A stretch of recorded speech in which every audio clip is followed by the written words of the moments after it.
Students, Assalamu alaikum. How are you doing today? I am hoping that you are doing well.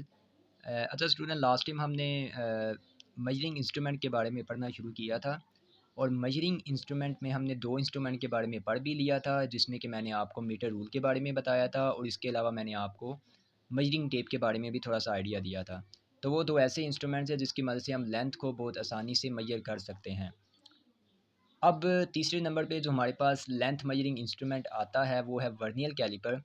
तो ये एक ऐसा instrument है जिसकी मदद से हम ना सिर्फ बड़ी लेंथ बल्कि हम बहुत स्मॉल लेंथ को भी मेजर कर सकते हैं। इसका एक बड़ा फ़ायदा ये है कि हम इस इंस्ट्रूमेंट की मदद से किसी भी सिलेंडर के एक्सटर्नल और इंटरनल डायामीटर को भी मेजर कर सकते हैं। जैसे कि अगर आप देखें, ये मैंने एक सिलेंडर अगर यहाँ पे ड्रा किया तो इसमें आपको पास डायामीटर से मुराद ये होता है कि ये जो सर्कल हमारे पास है, इस सर्कल में एक पॉइंट से लेकर दूसरे पॉइंट तक जो हमारे पास डिस्टेंस होता है इसको हम डायामीटर बोलते हैं। तो इस सिलेंडर का जो इंटरनल डायामीटर और एक्सटर्नल है, मैं दोनों जो है वर्नियर कैलिपर की मदद से मेजर कर सकता हूँ। तो ये इसका थोड़ा-सा हमारे पास एज एडवांटेज होता है। अब हम यहाँ पे बात करते हैं, इसके पॉइंट्स कुछ मैंने लिख दिए हैं इस पूरे टॉपिक के। वन बाय वन इसको हम देखेंगे, कवर करेंगे। डेफ़िनेशन हम पहले पढ़ेंगे वर्नियर कैलिपर की, देन हम स्ट्रक्चर की बात करेंगे कि वर्नियर कैलिपर का स्ट्रक्चर कैसा होता है, इसमें कौन-कौन से पार्ट होते हैं, लीस्ट काउंट से क्या मुराद है, वर्किंग इस तरह वर्नियर कैलिपर की कैसे होती है, और वर्किंग के अंदर हम दो चीज़ों को मज़ीद डिस्कस करेंगे, एक ज़ीरो एरर और एक ज़ीरो करेक्शन की। तो ज़ीरो एरर के अंदर भी हमारे पास दो एरर होते हैं, एक पॉजिटिव ज़ीरो एरर है और एक नेगेटिव ज़ीरो एरर है। तो ये हमारे पास बेसिकली एक पूरा फ्लो चार्ट है वर्नियर कैलिपर का, जिसको हम वन बाय वन तभी सभी पॉइंट्स को कवर करते हैं। इसके अलावा हम ये भी देखेंगे कि ज़ीरो एरर और ज़ीरो करेक्शन की कैलकुलेशन कैसे की जाती है। तो ये बहुत इंपॉर्टेंट है क्योंकि न्यूमेरिकल में आप इसका यूज़ करेंगे। तो पहले हम बुक से डेफ़िनेशन पे आते हैं। वर्नियर कैलिपर की डेफ़िनेशन मैं अभी आपको समरी से मार्क करवा देता हूँ। लेकिन पहले आप समझ लें, वर्नियर कैलिपर एक ऐसा इंस्ट्रूमेंट है जिसकी मदद से हम बहुत स्मॉल लेंथ को मेज़र कर सकते हैं और किसी सिलेंडर के एक्सटर्नल और इंटरनल डायामीटर की पैमाइश भी कर सकते हैं।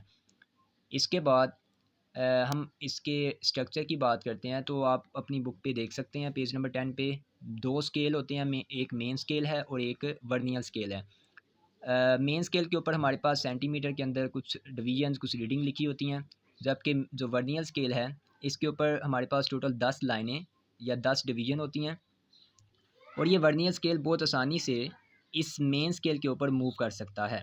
जबकि जो हमारे पास मेन स्केल है ये फ़िक्स होता है, जिसके साथ एक जा भी अटैच होता है, यानी कि फ़िक्स जा जिसके ऊपर लिखा हुआ है। जबकि एक मूवेबल जा है जिसको हम आउटर जा भी कहते हैं, ये मेन स्केल के ऊपर आसानी से मूव कर सकता है। और इसके लिए मैं आपको ये डायग्राम दिखाऊँगा। ये देखें, अगर आप यहाँ पे वर्नियर स्केल को हमने थोड़ा-सा मूव किया है और दरमियान में किसी बॉल को या कोई स्फीयर हमने प्लेस किया है ताकि हम इसकी मेज़रमेंट कर सकें इस वर्नियर कैलिपर की मदद से। तो बेसिकली इस तरह से इसका थोड़ा-सा स्ट्रक्चर है। इसमें आपने याद रखना है, एक मेन स्केल है, एक वर्नियर स्केल है, एक आउटर जा है, एक फ़िक्स जा है, ठीक है? आउटर जा को हम मूवेबल जा भी कहते हैं, वर्नियर स्केल को हम मूवेबल स्केल भी कहते हैं। तो ये तो थोड़ा-सा इसमें स्ट्रक्चर हो गया। अब हम बात करते हैं लीस्ट काउंट के हवाले से। तो लीस्ट काउंट दरअसल हमारे पास किसी भी इंस्ट्रूमेंट का लीस्ट काउंट वो कम से कम रीडिंग होती है जो कि कोई इंस्ट्रूमेंट मेजर कर सकता है। जैसे कि अगर आपको याद हो, मैंने आपको लास्ट टाइम मीटर रूल के बारे में बताया था जो पेज नंबर 9 पे गिवन है। तो मैंने कहा था उसकी मदद से हम 1 मिलीमीटर की पैमाइश भी कर सकते हैं, यानी कि कम से कम जो हम पैमाइश कर सकते हैं। अब उससे कम की पैमाइश हम मीटर रूल से नहीं कर सकते। लेकिन वर्नियर कैलिपर एक ऐसा इंस्ट्रूमेंट है जिसकी मदद से हम 1 मिलीमीटर से कम की पैमाइश भी कर सकते हैं, ठीक है? जैसे कि अगर आप देखें इसका लीस्ट काउंट कितना है, 0.1 मिलीमीटर, या अगर मैं सेंटीमीटर में बताऊँ तो 0.01 सेंटीमीटर। तो ये वो कम से कम रीडिंग है या कम से कम हमारे पास मेजरमेंट है जो कि हम इंस्ट्रूमेंट से कर सकते हैं। इसी को हम लीस्ट काउंट का नाम देते हैं। अब लीस्ट काउंट की डेफ़िनेशन ये मैंने मार्क भी की हुई है। यहाँ से लेकर आप यहाँ तक इसको निशान भी लगा लें। लीस्ट काउंट का फ़ार्मूला भी अभी मैं आपको समझा देता हूँ। अच्छा, डेफिनेशन में आप देखें, the difference between one small division on main scale division and one vernier scale division is 0.1 millimetre. It is called least count of the vernier calliper. तो ये लीस्ट काउंट की डेफिनेशन है, यानी कि मेन स्केल की जो एक division है, स्मॉलेस्ट डिवीज़न, और वर्नियर स्केल की एक स्मॉलेस्ट डिवीज़न के दरमियान जो डिफरेंस होता है उसको हम लीस्ट काउंट का नाम देते हैं। और ये लीस्ट कितना होता है डिफरेंस, 0.1 मिलीमीटर का डिफरेंस होता है। अच्छा, यहाँ पे एक और बात पे याद रखिएगा, लीस्ट काउंट को हम एक दूसरा नाम भी देते हैं वर्नियल कांस्टेंट का, तो ये भी आपने याद रखना है, क्योंकि पेपर में अक्सर डेफिनेशन में वर्नियल कांस्टेंट की डेफिनेशन आ जाए तो आप वर्नियल ये जो लीस्ट काउंट की डेफिनेशन यही वहाँ पे भी लिख के आएंगे। अच्छा, अब हम फार्मूले की बात करते हैं कि हम लीस्ट काउंट को कैलकुलेट कैसे कर सकते हैं। तो least count of the vernier caliper is equal to smallest reading on main scale और number of division on the vernier scale. अब अगर आप मैं बात करता हूँ मेन स्केल की, तो इसके ऊपर जो स्मॉलेस्ट रीडिंग होती है, छोटी से छोटी जो हमारे पास रीडिंग है या डिवीजन है वो 1 मिलीमीटर है, तो ये आप ऊपर लिखेंगे। और वर्नियर स्केल के ऊपर कितनी डिवीजन्स हैं वो मैंने आपको पहले बताया, टोटल यहाँ पे 10 डिवीजन है, ये 10 आप नीचे लिखेंगे, दोनों को आप डिवाइड करेंगे तो हमारे पास आंसर आ जाएगा 0.1 मिलीमीटर। तो ये है लीस्ट काउंट निकालने का फार्मूला। अच्छा, इसी को आप सेंटीमीटर में लेके जा सकते हैं। अगर आप 0.1 को 10 पे डिवाइड करवा दें तो हमारे पास 0.01 सेंटीमीटर आ जाएगा। अब मैं 10 पे क्यों करवाऊँगा इसे, क्योंकि मैंने आपको लास्ट टाइम कुछ कन्वर्जन बताई थी कि 1 सेंटीमीटर में 10 मिलीमीटर होते हैं, तो इसी वजह से आपने 0.1 मिलीमीटर को 10 पे डिवाइड करना है, तो 0.01 सेंटीमीटर हमारे पास आ जाएगा। तो ये दो बेसिकली वैल्यूज़ हैं लीस्ट काउंट, जो कि वर्नियर कैलिपर के लिए हम यूज़ करते हैं। अब हम बात करते हैं कि वर्नियर कैलिपर की वर्किंग कैसे होती है। तो इसके अंदर सबसे पहले मैं आपको बता दूं कि ज़ीरो एरर क्या चीज़ है। किसी भी इंस्ट्रूमेंट में अगर कोई टेक्निकल मिस्टेक है तो उसको हम ज़ीरो एरर का नाम देते हैं, और ज़ीरो एरर को दूर किया जा सकता है। उसके लिए ज़ीरो करेक्शन जो है वो अप्लाई की जाती है, जिसकी वजह से हम आसानी से जो है वो ज़ीरो एरर को रिमूव कर सकते हैं, या आप ये कह सकते हैं कि हम ज़ीरो एरर को करेक्ट कर लेते हैं। तो ज़ीरो एरर की दो टाइप्स होती हैं। अभी मैं आपको ये निशान भी लगा देता हूँ बुक से, बल्कि आप देखिए तो मैंने ये मार्क किया हुआ है, आपने ये इसमें याद करना है। नेक्स्ट पेज पे अगर हम आते हैं तो यहाँ पे ज़ीरो एरर और ज़ीरो करेक्शन के बारे में लिखा हुआ है, इसकी डेफिनेशन। तो सबसे पहले तो ज़ीरो एरर जो है कब नहीं होता, पहले ये मैं आपको बताता हूँ।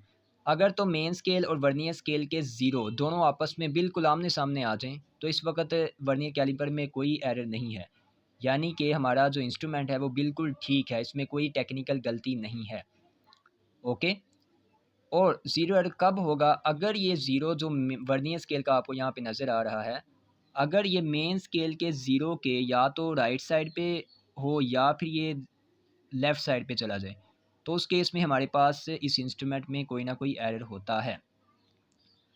अच्छा, अब हम बात करते हैं कि पॉजिटिव ज़ीरो एरर क्या है और नेगेटिव ज़ीरो एरर क्या है। ये डेफिनेशन यहाँ पे मैंने मार्क की है, या आप इसमें निशान लगा रहे हैं। सबसे पहले ये यहाँ से लेकर यहाँ तक ये ज़ीरो एरर की डेफिनेशन है।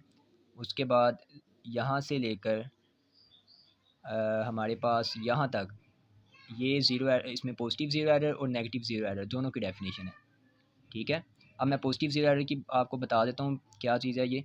पॉजिटिव ज़ीरो एरर हमारे पास उस वक्त होगा जब वर्नियर स्केल का ज़ीरो मेन स्केल के ज़ीरो के राइट साइड पे रह जाएगा।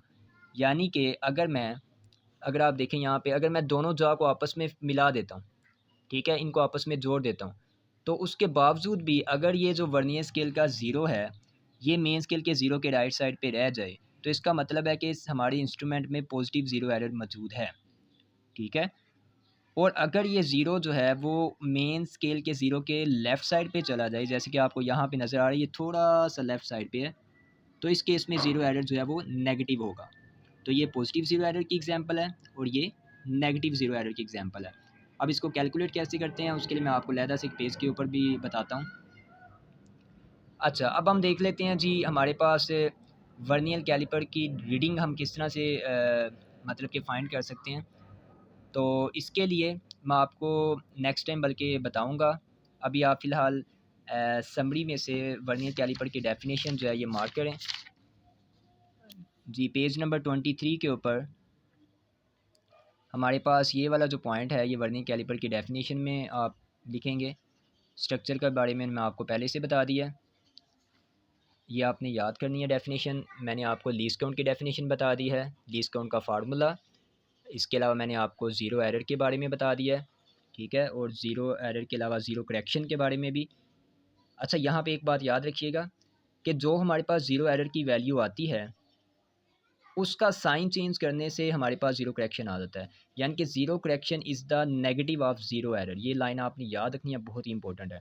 यानी कि सपोज़ करें हमारे पास अगर ज़ीरो एरर आता है ना 0.1, सपोज़ करते हैं 0.1 मिलीमीटर आ गया, तो जो हमारे पास ज़ीरो करेक्शन होगी वो माइनस 0.1 मिलीमीटर होगी, ठीक है। इस तरह अगर हमारे पास ज़ीरो एरर माइनस 0.1 मिलीमीटर आता है तो ज़ीरो करेक्शन क्या होगा, प्लस 0.1 मिलीमीटर, तो मतलब कि ऑपोजिट साइन आप यूज़ करते हो। अच्छा, ये तो हो गया हमारे पास, इसमें सभी चीज़ों के बारे में मैंने आपको बता दिया। मैं आपको थोड़ा-सा ये ज़ीरो एरर किस तरह से फाइंड करते हैं इसका प्रोसीजर बताता हूँ। ज़ीरो एरर निकालने के लिए आपको मेन स्केल की रीडिंग चाहिए होती है, इसको मैंने एम का नाम दे दिया है। इसके अलावा आपको कोइंसाइडिंग लाइन के का पता होना चाहिए, इसको मैंने सी का नाम दिया। अभी मैं आपको बताता हूँ कोइंसाइडिंग लाइन क्या होती है। फिर वर्नियर स्केल रीडिंग का भी आपको पता होना चाहिए, इसको मैंने वी का नाम दे दिया, ठीक है। अच्छा, अब ज़ीरो एरर निकालने के लिए आप मेन स्केल रीडिंग को प्लस कर देते हैं वर्नियर स्केल रीडिंग के अंदर, मतलब कि एम और वी, तो ये दो रीडिंग आपकी प्लस हो जाती हैं, तो ज़ीरो एरर निकलता है। लेकिन मेन स्केल की रीडिंग तो बहुत आसानी से पता चल जाती है हमें, लेकिन वर्नियर स्केल की जो रीडिंग होती है इसको कैलकुलेट करना पड़ता है। और ये कैसे कैलकुलेट होती है, इसके लिए आपको लीस्ट काउंट ऑफ इंस्ट्रूमेंट, इसको आपने मल्टीप्लाई करवाना होता है कोइंसाइडिंग लाइन से।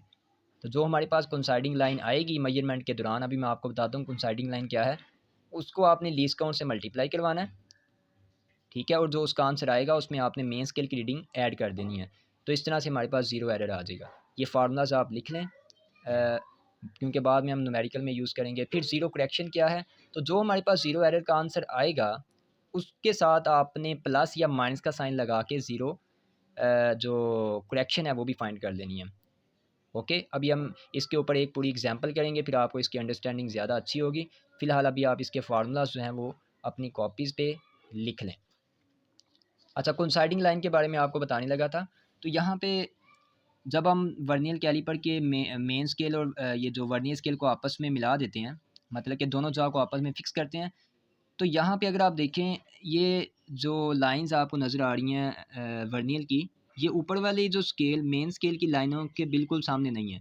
लेकिन इनमें से एक लाइन ऐसी होगी जो कि मेन स्केल की लाइन के बिल्कुल सामने आएगी। जैसे कि यहाँ पे इन्होंने ये थोड़ी-सी वाज़िया की है, अगर आप देखें तकरीबन वर्नियर स्केल की 7th वाली जो डिवीज़न है, यानी कि 7वीं लाइन जो है, वो मेन स्केल की लाइन के बिल्कुल सामने आ रही है। ठीक है, जैसे कि इन्होंने ये थोड़ा-सा, अगर मैं बताऊँ, ये तकरीबन ये वाली लाइन, तो ये हमारे पास कोइंसाइडिंग लाइन होती है। इसको हम कोइंसाइडिंग लाइन का नाम देते हैं। ठीक है, अब देखिए यहाँ पे इन्होंने ज़ीरो एरर निकाल के बताया भी हुआ है। कैसे निकाला है उन्होंने, मेन स्केल रीडिंग को, यानी कि ये जो ज़ीरो है इसके अंदर उन्होंने ऐड किया है 0.07 को। अब ये 0.07 कैसे आया है? दरअसल उन्होंने लीस्ट काउंट को, यानी कि 0.01 जो इसका सेंटीमीटर जो लीस्ट काउंट है, उसको उन्होंने इस डिवीज़न से मल्टीप्लाई किया है। ठीक है, यानी कि 7 डिवीज़न क्योंकि आपस में बिल्कुल सामने है, तो 7 को उन्होंने मल्टीप्लाई किया है लीस्ट काउंट से, वो 0.07 आ गया, उसके अंदर मेन स्केल को रीडिंग को ऐड किया तो ज़ीरो एरर निकल आया। बाय द वे, हम इसके ऊपर पूरा एक एक्सपेरिमेंट या इस एक एग्जांपल करेंगे नेक्स्ट टाइम, आपको इसके बारे में अच्छी तरीके से मैं समझा भी दूँगा। अभी आप सिर्फ इतना याद रखें कोइंसाइडिंग लाइन होती क्या है, कि वो लाइन वर्नियर स्केल की जो मेन स्केल की लाइन के बिल्कुल सामने आ जाए, जब हम दोनों जॉ को आपस में मिला देते हैं तो उस लाइन को हम कोइंसाइडिंग लाइन का नाम देते हैं। ठीक हो गया?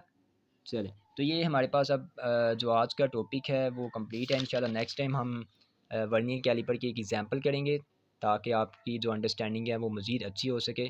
Till then, thank you and have a nice day.